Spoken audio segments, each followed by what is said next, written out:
We have a standard. There are many different bell patterns, both from West Africa and from the Caribbean, but the standard default one is 1, 2, 3, 4.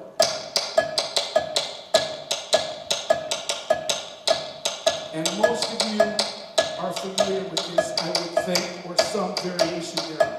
So please clap this with me.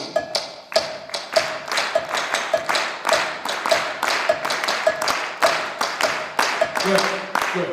Now, the key though is even though you're sitting in a chair, so ideally you'd be standing up, but whether you have a hi-hat checkerade, a bell, when you clap this, make sure that your foot is what? On those 4 pulses. Because everything we're going to do from here comes from there.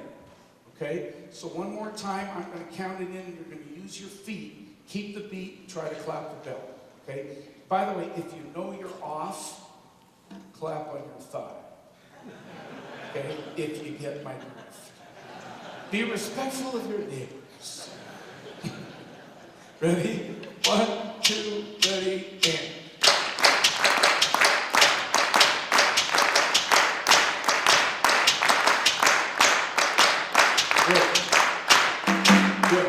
Good. Now, if you're a conga player, I still have aspirations towards that at any rate, then what you do is keep your foot going because you're sitting in a chair, you use a thigh. That's why you have to.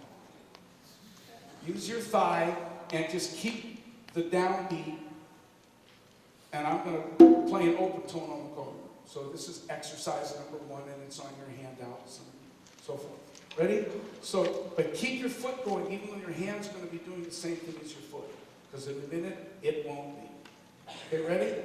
1, 2, here we go.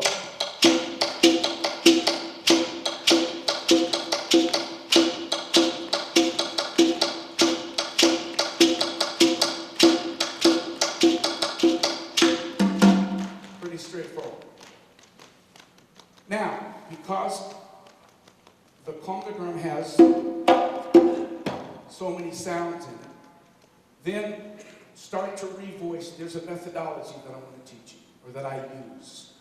Not teach you. I use it, try it. If it doesn't work, I never heard of Mike Spiro either, so it works out. Now, so I'm going to now add a voice to that exercise. So I'm going to use my open tone and my slap. So now I'm going to go. You guys, why don't you go thigh and belly? And if you have one like I do, it won't be a problem. Here we go. 1, 2, ready, and.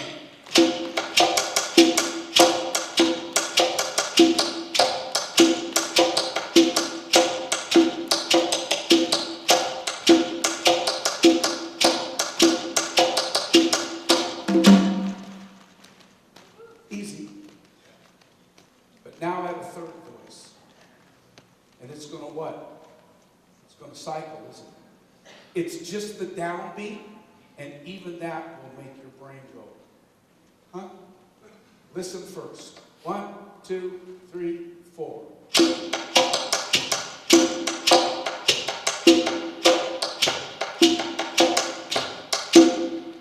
Right? So how about thigh, belly, and forehead? Any part of your anatomy that you choose. Okay? Here we go. 1, 2, 3, 4.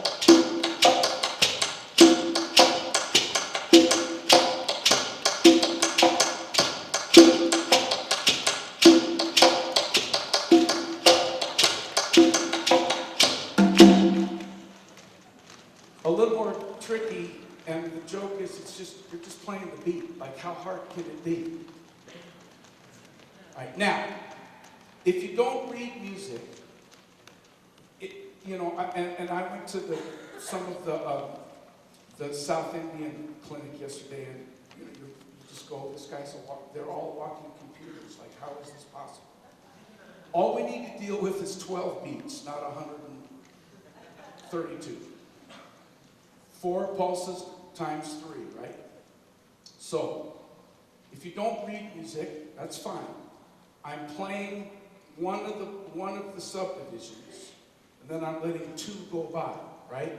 1, 2, 4, 5, 7, 10, right? So, the next part of the methodology is, you're still going to play 1 subdivision and let 2 go by, but now you're going to displace it.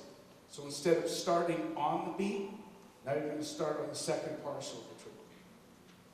Now it gets tricky. And the reason it gets tricky, and again back to what we played when we started, and we're going to come back to that at the end of the clinic because this is a 4-hour clinic, right? Is that in our music as North Americans, we rarely deal with the second partial of the triplet.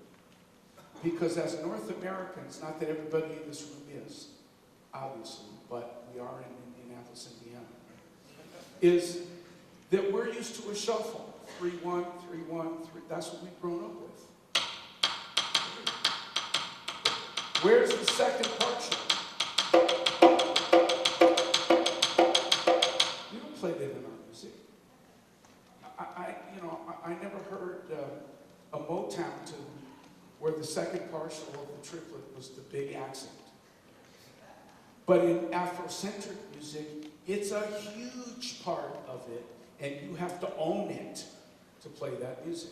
So listen for a minute. Here's the beat, here's my bell.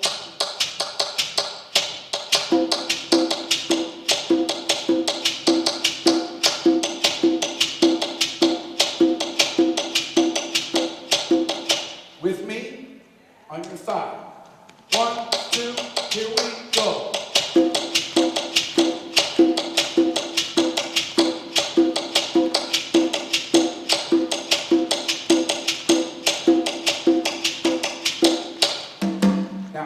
Methodology, now add another voice. Remember I told you, we're not perfecting, we're brain dumping. I'm moving, folks. Here we go, add the next voice.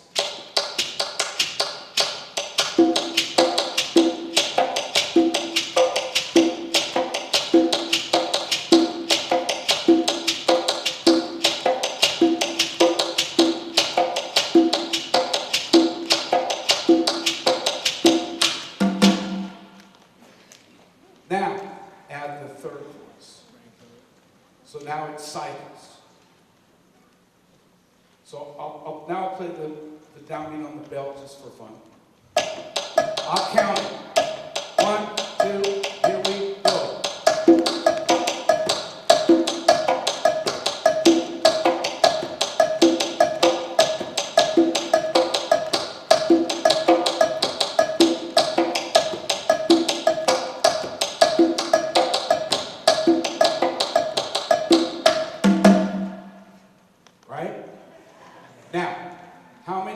Are there? Well, there's the third partial, right? And then, so we played a note, we let 2 go by, and we displace them, and we revoice. So you could play 2 notes, and let 2 subdivisions, and let 2 go by. You could play 1 subdivision, and let 3 go by, because all these divide into 12. You could play 3 subdivisions and let 1 go by. You could play every other subdivision, 6 divides into 12. And then we'll show you in a minute that even 8 divides into 12. Okay? Now, that's the idea, and there's a number of the various exercises on the handouts. We want to take the 2 that we just did, the downbeat and the second partial of the triplet, and now we're going to put it in a very simple, basic accompaniment, but so you can hear that even these exercises can sound really great as music. So, Mike and Joe come back, Andy comes back, and, oh, not that. Andy Smith, everybody.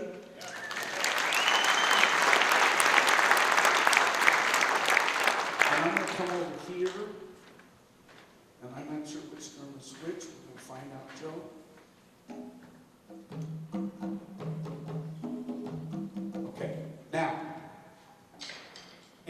play the bell, Mike's just playing a simple check-it part, and Joe's just playing a basic bembe middle drum, or, well, depending on the style.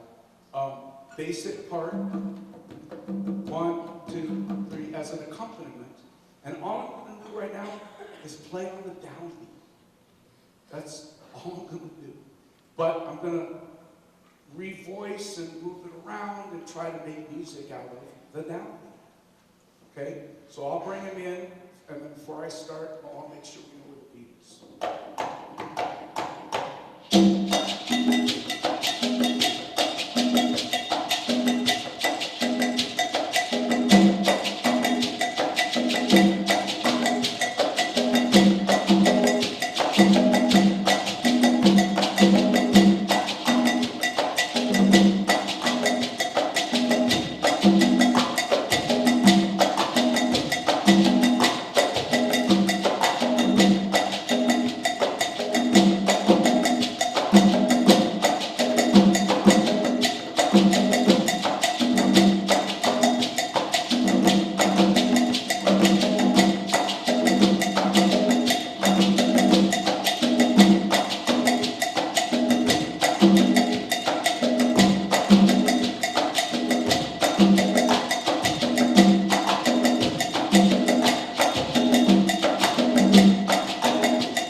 Joe's playing one of them already in his part, so there'll be a harmony note. I gotta work my way in and around it.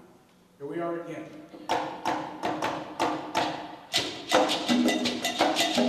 Let's start on the down, but also resolve on the down.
triplet, and so forth and so forth and so on. So, let me go to my notes because I actually have an order I want to try to. All that makes sense so far?